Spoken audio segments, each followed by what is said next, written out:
Evangelho segundo Mateus, capítulo 18. Versículo 1. Naquela mesma hora, chegaram os discípulos ao pé de Jesus, dizendo: Quem é o maior no reino dos céus? Como eles esperaram por esse momento. Vocês estão falando sobre motivação? Os discípulos não eram puros em suas motivações. Eles sempre estavam discutindo sobre quem seria o maior. Eu serei maior que você, eu tenho um lugar melhor que o seu. E a motivação deles nem sempre era a mais pura. E eles muitas vezes discutiam sobre essas coisas, quem seria o maior. Na verdade, até as mães dos discípulos algumas vezes se envolveram com isso. Uma delas disse: Dize que estes meus 2 filhos se assentem, um à tua direita e outro à tua esquerda no teu reino. Típica mãe judia, tentando facilitar a vida dos filhos. Que Deus as abençoe. E assim os discípulos vieram e disseram: Quem será o maior no reino dos céus? Versículo 2 ao 4. E Jesus, chamando um menino, o pôs no meio deles e disse: Em verdade vos digo que, se não vos converterdes e não vos fizerdes como meninos, de modo algum entrareis no reino dos céus. Portanto, aquele que se tornar humilde como este menino, esse é o maior no reino dos céus.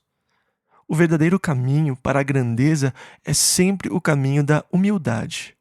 Lemos lá em Lucas 14:11, Porquanto qualquer que a si mesmo se exaltar, será humilhado, e aquele que a si mesmo se humilhar, será exaltado. Tiago 4:10 diz: Humilhai-vos perante o Senhor, e Ele vos exaltará. E Jesus pega um menino e diz: Vocês devem se tornar como um menino para entrarem no reino dos céus. Portanto, quem se tornar humilde como esse menino, esse será o maior no reino dos céus. O caminho para a grandeza é o caminho do servir. É muito importante aprender a servir e não olhar para nós mesmos, mas para o Senhor e exaltá-lo. Versículo 5. E qualquer que receber em meu nome um menino, tal como este, a mim me recebe. Como o Senhor ama as criancinhas. Como Ele ama os seus pequenos e lindos rostos. Como Ele ama a fé e a confiança do coração de uma criança. Existe alguma coisa sobre a sua inocência e simplicidade que é absolutamente gloriosa. E Jesus disse, versículo 6, Mas qualquer que escandalizar um destes pequeninos, que creem em mim, melhor lhe fora que se lhe pendurasse ao pescoço uma mó de azenha e se submergisse na profundeza do mar. Eu amo Jesus. Ele é um homem de verdade. Parece algo dito pela máfia aqui, mas eu concordo plenamente com ele. Ele é direto. E eu acho que o pecado mais hediondo que alguém pode cometer é tentar destruir a fé de uma criança em Deus. Esse é um dos piores pecados que alguém poderia cometer. Pegar uma criança pura, com a sua simplicidade e confiança em Deus, e deliberadamente destruir a fé dessa criança em Deus, em Jesus Cristo.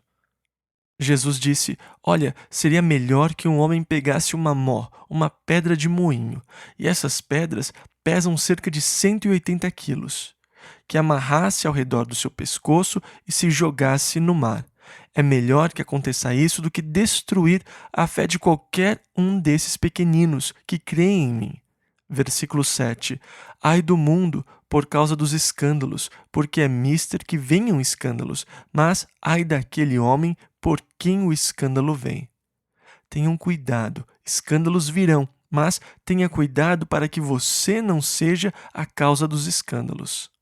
Versículo 8 ao 10. Se a tua mão ou o teu pé te escandalizar, corta-o e atira-o para longe de ti. Melhor te é entrar na vida coxo ou aleijado do que, tendo 2 mãos ou 2 pés, seres lançado no fogo eterno. E se o teu olho te escandalizar, arranca-o e atira-o para longe de ti. Melhor te é entrar na vida com um só olho do que, tendo 2 olhos, seres lançado no fogo do inferno. Vede, não desprezeis algum destes pequeninos, porque eu vos digo que os seus anjos nos céus sempre veem a face de meu Pai que está nos céus. Esses são os anjos que receberam ordens para nos manter em nossos caminhos. Os anjos que tomam conta das nossas crianças. Eles sempre estão diante do Pai, continuamente nos céus, rogando ao Pai pelos pequeninos. Este negócio de se a tua mão te escandalizar é algo que Jesus quis que soasse impensável, repugnante. Ele disse isso para chocar. Mutilar o próprio corpo, para mim, é uma ideia repugnante. Perder uma mão, perder um olho, e eu mesmo fazer isso é um pensamento repugnante. E Jesus quis que soasse assim.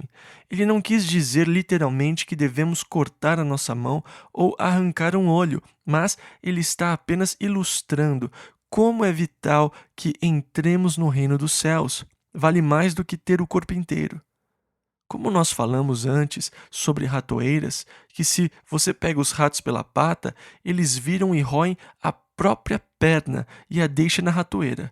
E essa é uma ideia que nós reagimos mentalmente a ela. É horrível, mas ao mesmo tempo muito sábia, porque o rato entende que é melhor viver com 3 patas do que morrer com 4. E assim, Jesus está dizendo quase a mesma coisa aqui. Se existe algo na sua vida que está fazendo você tropeçar, se existe algo na sua vida que está criando um escândalo, corte e lance fora. Às vezes, quando uma pessoa vem ao meu escritório, se senta e começa a despejar a sua história, ela diz: "Bem, Chuck, a minha vida está uma bagunça. Eu nunca pensei que isso aconteceria comigo. Eu não consigo entender. Mas a verdade é que eu estou tendo um caso com alguém e não sei o que fazer. Isso está acabando comigo. A minha esposa não sabe e eu não sei o que fazer sobre isso." Eu digo a eles sem rodeio: acabe com esse caso imediatamente. Não amanhã, mas agora mesmo. "Ah, mas eu..." Não, acabe já com isso. Eu digo, se eu fosse um cirurgião e você viesse e dissesse: "Eu estou com esses caroços debaixo do meu braço, está dolorido. Isso me incomoda muito." E se eu não ligasse e não fizesse uma biópsia para determinar se você tem um câncer ou não, e apenas dissesse: "Ah, provavelmente é câncer, mas uma cirurgia seria muito dolorida. Você não vai querer passar por essa dor. Por que você não toma aspirina para não sentir mais a dor e deixa isso para lá?" Bem, você com certeza me processaria por má prática e charlatanismo por eu ter dito: "Bem, vamos deixar do jeito que está e ver o que acontece." E eu falo: "Você veio até a mim com uma doença espiritual que é mais mortal do que câncer. Eu sou o cirurgião. Estou lhe dizendo que você tem que ser operado imediatamente. A sua vida depende disso. Você tem que acabar com essa relação. E se existe algum pecado que você tem tolerado, permitido, brincado com ele, você não pode mais agir assim." Jesus disse: "Corte-o. É melhor entrar na vida mutilado do que ir para o inferno com o corpo inteiro." E então Jesus, no verso 11, fala lindamente: "Porque o Filho do Homem veio salvar o que se tinha perdido." Eu adoro isso. Nós lidaremos com esse assunto quando chegarmos ao Evangelho de Lucas, porque ele amplia o tema. E agora, Jesus disse, versículo 12 ao 14: "Que vos parece? Se algum homem tiver 100 ovelhas e uma delas se desgarrar, não irá pelos montes, deixando as 99 em busca da que se desgarrou? E se porventura achá-la, em verdade vos digo que maior prazer tem por aquela do que pelas 99 que se não desgarraram. Assim também não é vontade de vosso Pai, que está nos céus, que um destes pequeninos se perca." O Pai está cuidando dos pequeninos. Os seus anjos veem a face do Pai continuamente e ele não quer que nenhum se perca. Tome cuidado para não escandalizar nenhum desses pequeninos que acredita e confia nele. Versículo 5, Jesus disse: "Ora, se teu irmão pecar contra ti, vai e repreende-o entre ti e ele só. Se te ouvir, ganhaste a teu irmão." E é assim que diferenças devem ser tratadas e resolvidas dentro da igreja. Versículo 16. "Mas, se não te ouvir, leva ainda contigo 1 ou 2, para que pela boca de 2 ou 3 testemunhas toda a palavra seja confirmada." Leve 1 ou 2 outras pessoas com você e trate do assunto com a pessoa em questão de novo. Versículo 17 ao 19. "E se não as escutar, Dize-o à igreja, e se também não escutar a igreja, considera-o como um gentil e publicano, ou seja, um pecador. Em verdade vos digo que tudo o que ligardes na terra será ligado no céu, e tudo o que desligardes na terra será desligado no céu. Também vos digo que, se dois de vós concordarem na terra acerca de qualquer coisa que pedirem, isso lhes será feito por meu Pai, que está nos céus. E assim aqui Jesus está falando sobre ligar e desligar, sobre atar e desatar, desatar a obra de Deus e atar o trabalho de Satanás.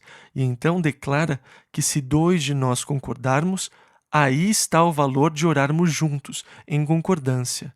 Agora, a maioria das nossas orações é feita em particular, mas há momentos em que concordância em oração é extremamente valiosa. E eu incentivo cada um de vocês a ter um parceiro de oração, alguém que, quando tem alguma coisa realmente te incomodando, possa orar com você e carregar o fardo com você. Se dois de vós concordarem na terra acerca de qualquer coisa que pedirem, isso lhes será feito por meu Pai, que está nos céus. O poder de orar em concordância. E então Jesus continua com mais conceitos. Ele disse, versículo 20, porque onde estiverem dois ou três reunidos em meu nome, aí estou eu no meio deles. Assim, a forma mais simples da igreja são duas ou três pessoas se juntando para adorar o Senhor, para orarem juntas. E sempre que houverem duas pessoas, na verdade, há três. E sempre que houverem três, na verdade, há quatro. Jesus disse: Eu estou no meio deles. É importante que entendamos este conceito. Jesus não é como algumas pessoas hoje que dizem: bem, esta audiência é muito pequena, eu não vou sair hoje à noite. Mas ele disse: onde estiverem dois ou três, eu estou no meio. Agora, o que você tem que entender e se dar conta é que Jesus está aqui nesta noite. Se você tivesse uma necessidade real e soubesse que Jesus estava lá, o que você faria? Você não sabe que se você pudesse vê-lo, se ele estivesse aqui de forma visível, se você pudesse estender a sua mão e tocá-lo, você sabe que os problemas iriam embora. Ele poderia fazer isso, ele pode fazer isso. Tantas vezes você desejou: ah, se eu pudesse estar em Cafarnaum e Jesus estivesse lá, e se ele tão somente pudesse colocar suas mãos sobre mim. Ei, ele está aqui.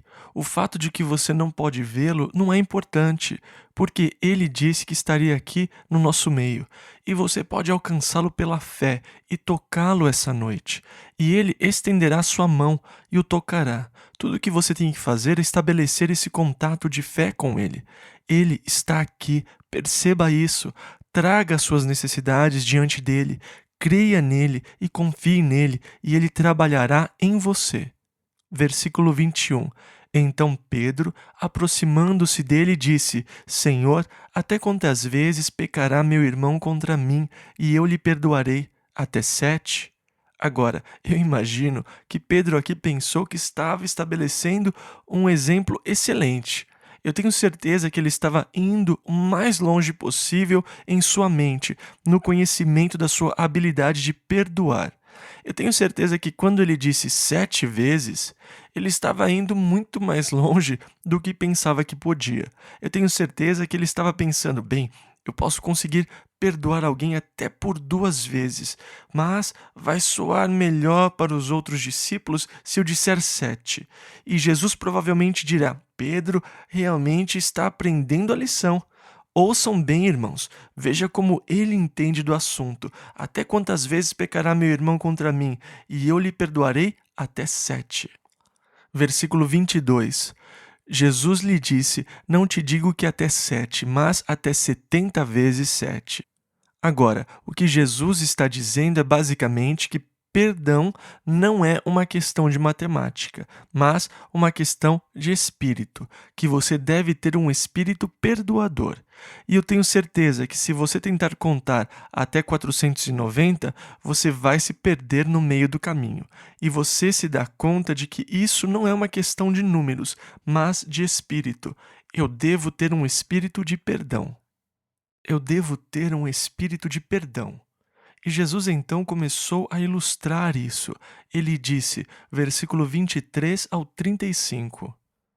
Por isso, o reino dos céus pode comparar-se a um certo rei que quis fazer contas com os seus servos. E começando a fazer contas, foi-lhe apresentado um que lhe devia 10.000 talentos, cerca de 30 milhões de reais. E não tendo ele com que pagar, o seu senhor mandou que ele e sua mulher e seus filhos fossem vendidos com tudo quanto tinha, para que a dívida se lhe pagasse. Então, aquele servo, prostrando-se, o reverenciava, dizendo: Senhor, sê generoso para comigo, e tudo te pagarei. Então o senhor daquele servo, movido de íntima compaixão, soltou-o e perdoou-lhe a dívida. Saindo, porém, aquele servo encontrou um dos seus conservos, que lhe devia 100 dinheiros, cerca de 6.000 reais, e lançando mão dele, sufocava-o, dizendo: Paga-me o que me deves. Então o seu companheiro, prostrando-se a seus pés, rogava-lhe, dizendo: Sê generoso para comigo, e tudo te pagarei.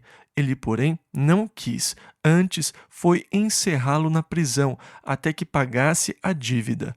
Vendo, pois, os seus conservos o que acontecia, contristaram-se muito, e foram declarar ao seu senhor tudo o que se passara. Então o seu senhor, chamando-o à sua presença, disse-lhe: Servo malvado, perdoei-te toda aquela dívida, porque me suplicaste. Não devias tu igualmente ter compaixão do teu companheiro, como eu também tive misericórdia de ti? E indignado, o seu senhor o entregou aos atormentadores, até que pagasse tudo o que lhe devia. E assim vos fará também meu Pai Celestial, se do coração não perdoardes cada um a seu irmão as suas ofensas. Uma lição muito dura essa sobre perdão. Agora, a analogia aqui é muito clara e óbvia. Deus tem lhe perdoado tanto todos os seus pecados do passado.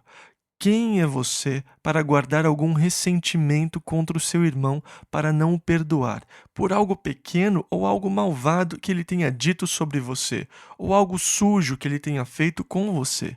Quem é você para guardar essa amargura e não perdoá-lo? Jesus disse: Se vocês não os perdoarem de coração, o seu Pai não perdoará a sua ofensa. Agora, isso é pesado. Você pode dizer: bem, explique isso para nós. Eu não sei. Se você quiser que eu explique isso, eu não consigo. Você pode dizer: isso não é o mesmo que obras, então? Perdoar aqui é uma obra? Eu não sei o que é, mas é a palavra de Jesus e é melhor que você a obedeça. O Senhor nunca mandou que a gente fizesse alguma coisa, mas o que Ele nos dá é a capacidade para fazer tal coisa se estivermos afim. O problema é que nós frequentemente não estamos dispostos a perdoar. O Senhor está dizendo que deve ser mais do que perdoar por perdoar somente em palavras. Eu perdoo, mas se você fizer isso de novo, você vai se ver comigo. Eu perdoo, mas eu jamais esquecerei. Eu vou enterrar a minha machadinha, mas eu vou deixar o cabo de fora para que eu possa apanhá-la sempre que eu precisar. O perdão vem do coração. Perdão é uma questão do coração, é uma questão do espírito, e na medida em que Deus ordenou isso, Ele me dará a capacidade, se eu estiver disposto, mas eu tenho que estar disposto, e por isso eu devo orar. Deus, me dê um espírito perdoador. Deus, eu estou amargurado, eu estou nervoso com o que fizeram comigo. Senhor, eu estou chateado com isso e eu não quero perdoar. Eu quero vingança, Deus, mas eu sei que isso não vem do Senhor. Pai, me dê um espírito perdoador, põe perdão no meu coração. Deus, tira essa amargura, tira esse espírito que não quer perdoar. E então eu receberei a ajuda de Deus se eu estiver disposto. Mas eu tenho que querer, mas eu tenho que agir assim. É uma obrigação. Evangelho segundo Mateus, capítulo 19, versículo 1. E aconteceu que, concluindo Jesus estes discursos, saiu da Galiléia e dirigiu-se aos confins da Judéia, além do Jordão. Agora, essa era a fronteira da Judéia. Assim, ele está indo para o sul de Jerusalém, porque Jerusalém está situada na área da Judéia, que fica no Reino do Sul. Dessa forma, ele deixou a área de Naftali, no norte, e desceu para a área da Judéia, além do Jordão. Versículos 2 e 3. E seguiram-no grandes multidões, e curou-as ali. Então chegaram ao pé dele os fariseus, tentando-o. Essa é uma pergunta para testá-lo, é uma pergunta para pegá-lo. Eles estão armando uma armadilha para pegá-lo com as suas próprias palavras. E é importante vocês perceberem que essa pergunta dos fariseus é uma armadilha. E assim eles vieram para tentá-lo. Versículo 3. E dizendo-lhe: é lícito ao homem repudiar sua mulher por qualquer motivo? A lei mosaica diz que, se um homem encontrar uma impureza em sua esposa, e se ele não estiver contente em ficar com ela, ele pode lhe dar uma carta de divórcio. Agora, o que significa achar uma impureza nela? De acordo com os teólogos liberais daquele tempo, uma impureza podia ser o fato dela não preparar um café da manhã que você gostasse. Assim, se ela cozinhasse o ovo por muito tempo e a gema ficasse muito dura, você poderia dizer: acabou, isso é o fim, eu quero o divórcio. E você entregaria a carta de divórcio para ela e ela teria que partir. Ela não podia recorrer. Ela estava fora. E assim eles usavam uma interpretação muito liberal do que era encontrar uma impureza nela. Outros rabinos diziam que era uma impureza moral. Se você descobrisse que ela não era virgem quando vocês se casaram, ou se ela quebrasse o voto matrimonial, isso era uma impureza moral. E assim havia uma divisão entre os escribas e os fariseus, dependendo da escola que eles eram ligados. E dessa forma, eles estavam questionando Jesus. É lícito ao homem repudiar sua mulher por qualquer motivo? Versículo 4. Ele, porém, respondendo, disse-lhes: não tendes lido que aquele que os fez no princípio macho e fêmea os fez. Agora, perceba que Jesus não está voltando ao tempo da lei, mas ele está voltando ao princípio. Agora, há uma movimentação hoje para mudar o que Deus fez. Eles jamais conseguirão. Deus ajude essa humanidade pobre e doente. Eu não sei se tem aqui algum transexual, mas eu não consigo entender esse tipo de doença. Então, Deus os criou macho e fêmea, versículos 5 e 6, e disse: portanto, deixará o homem pai e mãe, e se unirá à sua mulher, e serão dois numa só carne. Assim não são mais dois, mas uma só carne. Há uma unidade que vem com um casamento, onde duas pessoas se tornam uma só carne. É claro que isso também é verdade na gravidez. Duas pessoas se tornam uma na gravidez. São 23 cromossomos de cada um para criar uma nova vida. É lindo! E vocês, pais, não podem dizer: esse é o seu filho, tome conta dele, porque ele é metade seu também. 23 cromossomos são seus. E assim é uma combinação perfeita. Os dois serão uma só carne. Versículo 6. Assim não são mais dois, mas uma só carne. Portanto, o que Deus ajuntou, não o separe o homem ao se divorciar.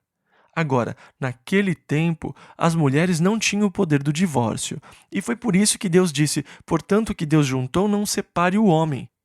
Deus transformou dois de vocês numa só carne. Não permita que um homem quebre isso ao dar uma carta de divórcio para sua esposa. Versículo 7. Disseram-lhe eles. Agora, pense numa armadilha se fechando. Jesus está prestes a cair nela. Muito bem, agora nós pegaremos ele. E eles disseram a Jesus, versículo 7, então, por que mandou Moisés dar-lhe carta de divórcio e repudiá-la? Todos reconheceram que a lei que Moisés deu veio de Deus. Se existe algo inspirado na Bíblia, é a lei de Moisés. E existiam muitos deles que somente acreditavam naquela parte. E ainda hoje, muitos só acreditam que os primeiros 5 livros da Bíblia são inspirados, mas todos, sem exceção, afirmam que essa porção é a porção inspirada da palavra. Deus nos deu a lei através de Moisés. Peraí, agora você está contrariando Deus. E vocês percebem que a ideia era colocá-lo em contradição com o que Deus disse, e Deus disse: permita que ele a repudie. E você está dizendo: vocês não podem, vocês não devem, porque se Deus o juntou, vocês não deveriam quebrar isso ao dar carta de divórcio. Assim, a ideia aqui era de que Jesus estava contra Deus. Versículo 8: Disse-lhes ele: Moisés, por causa da dureza dos vossos corações, vos permitiu repudiar vossas mulheres. E mais uma vez, ele volta lá atrás, antes de Moisés nascer. Mas, ao princípio, não foi assim. No princípio, Deus criou macho e fêmea. Agora ele está dizendo: no princípio não era assim.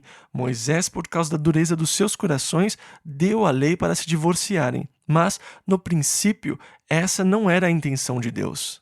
No princípio, não foi isso que Deus desejou ou planejou. Versículos 9 e 10. Eu vos digo, não Moisés disse, mas eu digo, porém, que qualquer que repudiar sua mulher, não sendo por causa de fornicação, perceba aqui que ele faz uma exceção, e casar com outra comete adultério, e o que casar com a repudiada também comete adultério. Disseram-lhe seus discípulos: se assim é a condição do homem relativamente à mulher, não convém casar. Jesus está sendo muito direto. Ele está dizendo a você qual é o plano original de Deus para o homem, que é um casamento para toda a vida. No princípio, foi isso que Deus quis, quando ele criou macho e fêmea, e os dois se tornaram uma só carne. E assim os filhos sempre terão os dois pais e a segurança de um lar, e um ambiente para crescerem seguros. E sempre que isso se quebra, nós vemos os resultados por toda a nossa estrutura social. E nós vemos isso hoje, um grande colapso na nossa sociedade e na ordem social, por causa de famílias divididas, e os filhos são sempre feridos como resultado da separação. Jesus fez uma exceção, que é a fornicação, e neste caso, a parte inocente está livre para casar de novo. Ele diz muito claramente que se repudiarem as suas esposas, exceto por fornicação e casarem com outras, mas a exceção está aí. Jesus disse aos seus discípulos, quando eles ficaram chocados com a sua declaração, versículo 11, ele, porém, lhes disse: nem todos podem receber esta palavra, mas só aqueles a quem foi concedido.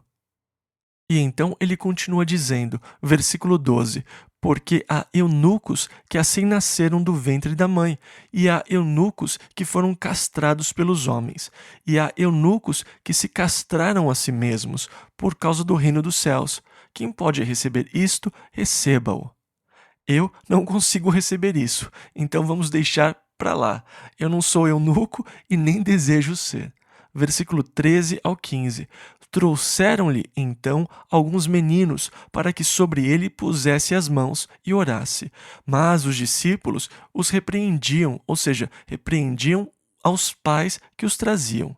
Jesus, porém, disse: deixai os meninos e não os estorveis de vir a mim, porque dos tais é o reino dos céus. E tendo-lhes imposto as mãos, partiu dali. Eu posso até imaginar essa cena linda de Jesus e as crianças, sabe, se aglomerando ao seu redor, e o amor e interesse que ele tinha por esses pequenos. E aqui os discípulos, pensando que o estavam protegendo, disse: não perturbe o Senhor com seus filhos. E Jesus disse: espere um pouco, saia do caminho, Pedro, deixe as crianças virem até mim. Não as proíba disso, porque delas é o reino dos céus. Ele impôs as mãos sobre elas e as abençoou. Eu adoro isso. Versículo 16. E eis que, aproximando-se dele um jovem, disse-lhe: bom mestre, que bem farei para conseguir a vida eterna? E aqui está um moralista. Nós vemos esse tipo hoje, pessoas buscando fazer alguma obra pela qual podem obter o dom da vida eterna. Existem sempre aqueles que querem trabalhar para conseguir a graça de Deus, as bênçãos de Deus. Se você apenas orar, então Deus abençoará você. Se você apenas jejuar, então Deus abençoará você. Se você apenas ofertar, então Deus abençoará você. Quantos querem uma bênção? Então, enfiem a mão bem no fundo do bolso e oferte hoje à noite. E tem sempre aqueles que querem fazer alguma obra para obter a bênção de Deus sobre as suas vidas. Que boa obra eu devo fazer para obter a vida eterna? Não há nenhuma obra que você possa fazer. Nós lemos em Efésios 2, versículo 8 ao 10, porque pela graça sois salvos, por meio da fé, e isto não vem de vós, é dom de Deus, não vem das obras, para que ninguém se glorie. E aqui, versículo 17, e ele disse-lhe, por que me chamas bom? Não há bom senão um só, que é Deus. Agora, esse jovem disse, bom mestre, e Jesus disse, por que você me chama de bom? Existe apenas um que é bom, que é Deus. Obviamente, Jesus está dizendo uma de duas coisas. Ele está dizendo, eu não sou bom ou eu sou Deus. Qual das duas coisas você acha que ele está dizendo? O que ele está fazendo é tentar despertar a consciência desse homem para o fato de que ele recebeu uma revelação divina. Ele está perto. Por que você me chama de bom? A razão pela qual você me chama de bom é porque você, embora não se dê conta, tem reconhecido algo em mim. Por que você me chama de bom? Você se lembra quando Pedro disse, Tu és o Cristo, o Filho do Deus vivo. E Jesus respondendo disse-lhe, Bem-aventurado és tu, Simão Barjonas, porque te não revelou a carne e o sangue, mas meu Pai que está nos céus. Jesus está dizendo aqui mais ou menos a mesma coisa. Por que você me chama de bom? Há uma revelação divina aqui. Você me chama de bom, mas há apenas um que é bom e ele é Deus. Você me chamou de bom porque eu sou Deus. Você reconheceu isso. O que eu devo fazer para conseguir a vida eterna? E Jesus está começando a apontar o caminho. Primeiro de tudo, o reconhecimento de quem eu sou. Por que você me chamou de bom? Não há ninguém bom a não ser Deus. Jesus continuou, versículo 17 ao 19. Se queres, porém, entrar na vida, guarda os mandamentos. Disse-lhe ele, quais? E Jesus disse, não matarás, não cometerás adultério, não furtarás, não dirás falso testemunho. Honra teu pai e tua mãe, e amarás o teu próximo como a ti mesmo. Perceba agora que ele não fala sobre os primeiros mandamentos da lei. Ele não fala nenhum dos mandamentos referentes ao relacionamento do homem com Deus. Ele não cita os primeiros 4 mandamentos. Não terás outro Deus, não farás imagem de escultura para se prostrar diante delas e adorá-las. Não usarás o nome do Senhor teu Deus em vão. Lembrai de santificar o dia de sábado. Ele não falou nenhum dos 4 primeiros, que lida com o relacionamento com Deus. Ele apenas falou sobre os que lida com o relacionamento do homem com o próprio homem, porque este jovem era um moralista. Ele era do tipo que estava buscando uma boa obra para realizar, para lhe servir de caso, para herdar a vida eterna. Ele estava acostumado a praticar boas obras. Ele passou a sua vida praticando boas obras, e por isso Jesus lhe deu os mandamentos que lidam com o relacionamento entre homens. E quando Jesus lhe apresentou isso, versículo 20, disse-lhe o jovem, tudo isso tenho guardado desde a minha mocidade, que me falta ainda? Agora, aqui está um jovem rico e moralista. Ele tem guardado todos esses mandamentos relacionados aos outros. Por toda a sua vida, ele tem tentado fazer a coisa certa, a atitude certa em relação ao próximo. Mas mesmo assim, ele sabe que tem algo faltando na sua vida. Eu ainda não tenho o que o Senhor tem. O que está faltando? Ele estava consciente que faltava algo em sua vida, que deveria existir algo mais do que apenas viver uma boa vida e ser rico. Que me falta ainda? Versículo 21. Disse-lhe Jesus, se queres ser perfeito, totalmente completo, perfeito, vai, vende tudo o que tens e dá aos pobres, e terás um tesouro no céu, e vem e segue-me. Eu gostaria de ler para você a essência do que Jesus está dizendo para ele. Se você quer ser perfeito, vem e segue-me. O resto é apenas secundário. Em relação ao resto, não há uma aplicação universal para isso. Esse foi um mandamento único para aquele homem. Não é algo que pode ser aplicado universalmente. Esse não é um requerimento para qualquer pessoa que queira ser perfeita ou conseguir a vida eterna. Isso não quer dizer que você tem que vender tudo o que tem e distribuir para os pobres. Na igreja primitiva, havia algo parecido que acabou em desastre financeiro e também acabou em algumas calamidades pessoais. Quando a igreja começou, as pessoas estavam muito animadas com o que estava acontecendo. E elas estavam aguardando o retorno imediato do Senhor, e muitas delas começaram a vender as suas propriedades e trazer o dinheiro e colocar aos pés dos apóstolos. E havia um casal, Ananias e Safira, que venderam a sua propriedade e trouxeram parte do dinheiro e colocaram aos pés de Pedro. E Pedro disse: Ananias, por que encheu Satanás o teu coração para que mentisses ao Espírito Santo e retivesses parte do preço da herdade? Guardando-a não ficava para ti, e vendida não estava em teu poder? Por que formaste esse desígnio em teu coração? Não mentiste aos homens, mas a Deus. E Ananias, ouvindo estas palavras, caiu e expirou. E um grande temor veio sobre todos os que isto ouviram. Lemos esse trecho em Atos, capítulo 5, do versículo 1 ao 4. E houve esse julgamento rápido sobre Ananias e a sua esposa Safira. Não porque eles não trouxeram tudo, mas Pedro deixa isso muito claro, que não foi pedido para eles venderem as suas propriedades. Ninguém pediu para ele trazer dinheiro. Era algo que as pessoas faziam por vontade própria. E assim Jesus, quando ele disse, vai e vende o que você tem e distribua aos pobres, ele não estava dando uma ordem universal para quem quiser ter vida eterna. Mas a ordem universal é: vem e segue-me. Você não pode conseguir vida eterna se não seguir a Jesus Cristo, mas Ele sempre vai colocar o dedo onde quer que seja na sua vida naquilo que te impede de segui-lo. E no caso desse jovem rico, o que o impedia de seguir a Jesus Cristo era a sua riqueza. Esse era o seu Deus. Aqui mesmo em Mateus, no capítulo 6, versículo 24, Jesus disse: Ninguém pode servir a dois senhores, não podeis servir a Deus e a Mamon. Se você tem um falso Deus que está controlando a sua vida, então você tem que ir e se livrar dele, seja o que for. Você deve ter o verdadeiro Deus sob o trono da sua vida. Jesus disse: Vem e segue-me. Por que você me chama de bom? Há apenas um que é bom, que é Deus. Você me chamou de bom porque reconhece que eu sou Deus. Agora, segue-me. Livre-se dos falsos deuses. Livre-se desses deuses vazios. Siga o Deus vivo e verdadeiro. E é importante que você observe isso, porque muitas pessoas fazem um alvoroço ao redor disso, dizendo: você tem que vender tudo o que você tem e dar aos pobres. Não mesmo. A aplicação universal é: vem e segue-me. Ele é o caminho para a perfeição. Ele é o caminho para a vida eterna. Não há vida alguma longe dele. Versículo 22 ao 26.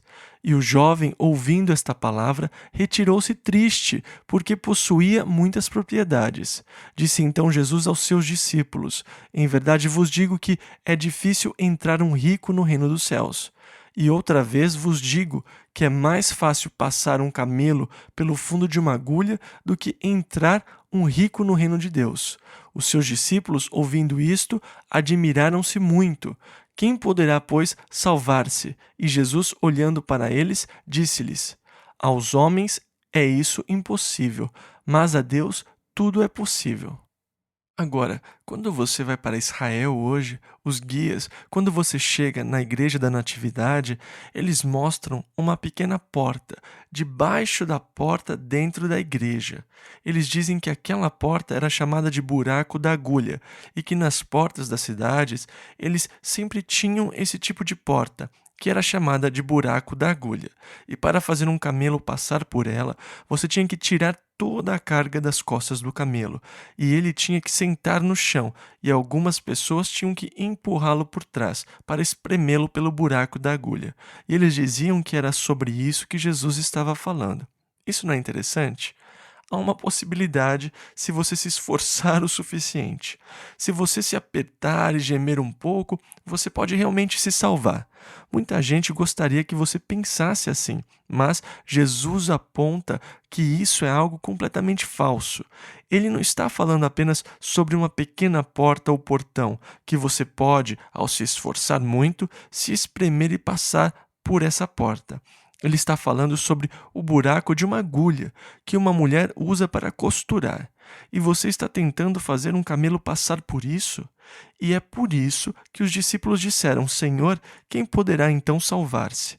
Perceba a resposta de Jesus. Aos homens isso é impossível, mas a Deus tudo é possível. Lembre-se disso. Ele não disse, você tem que se esforçar, você tem que lutar, você tem que grunhir e gemer, dar o seu melhor. Ele está dizendo, é impossível. O homem não pode salvar-se a si mesmo. O moralista não pode salvar-se a si mesmo.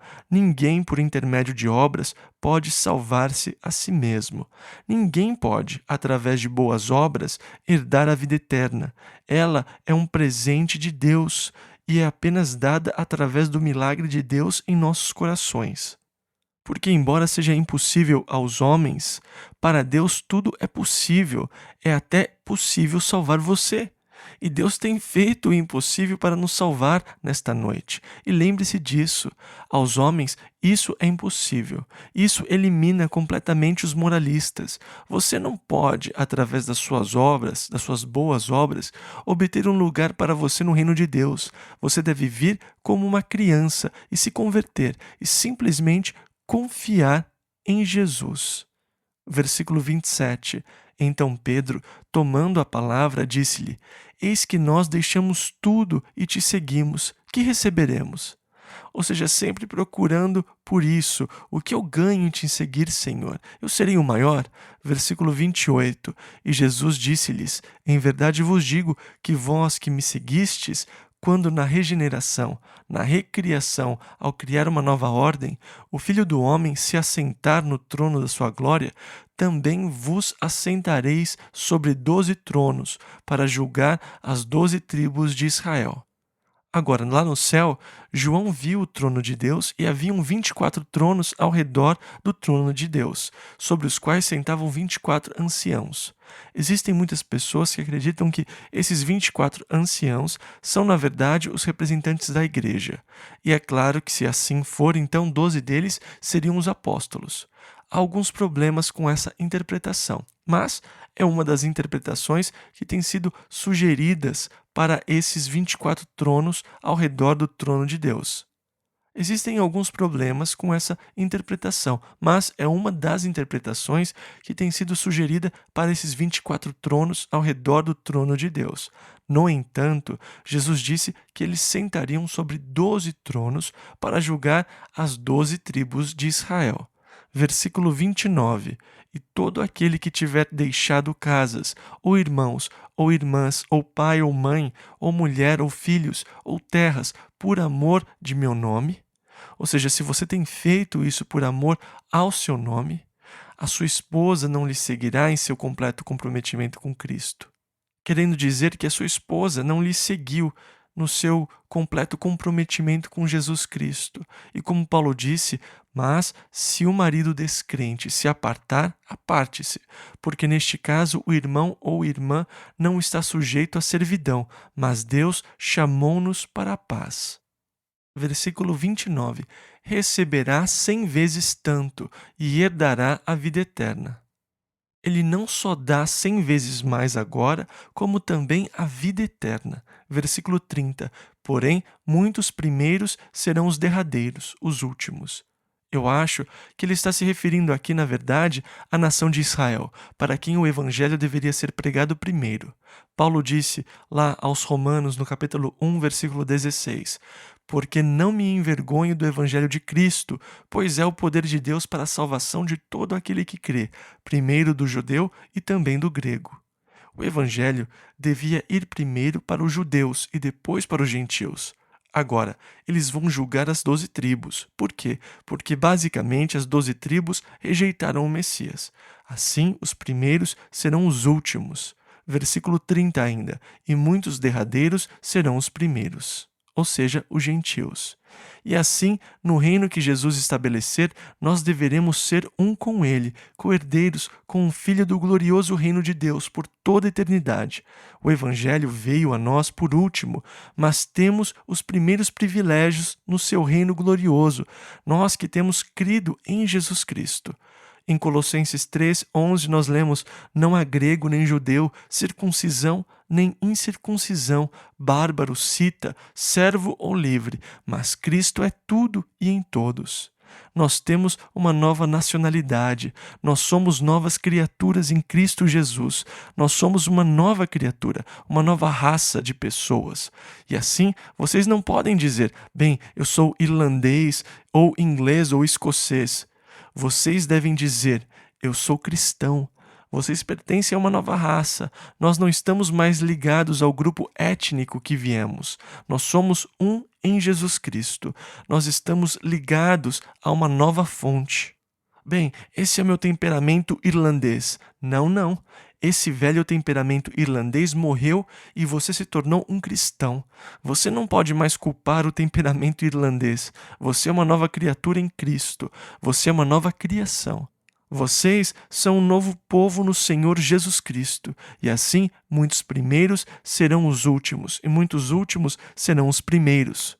Na próxima semana, nós vamos continuar nos próximos 3 capítulos do Evangelho de Mateus. Vamos orar. Pai, mais uma vez nós lhe agradecemos pela sua palavra. Verdadeiramente, ela é lâmpada para os nossos pés e luz para o nosso caminho. Que nós possamos andar nessa luz, ser obedientes à verdade, que não procuremos moldar ou modificar a sua palavra para se encaixar nos nossos conceitos, mas que nós tenhamos os nossos conceitos moldados pela sua palavra. Nos ajude, Pai, a nos curvarmos diante da autoridade da sua palavra, ao invés de tentar torcer a verdade para se encaixar em nossos estilos de vida. Jesus, que a Tua palavra penetre nos nossos corações e nos dê um espírito de obediência e um espírito perdoador. Nós oramos em nome de Jesus. Amém.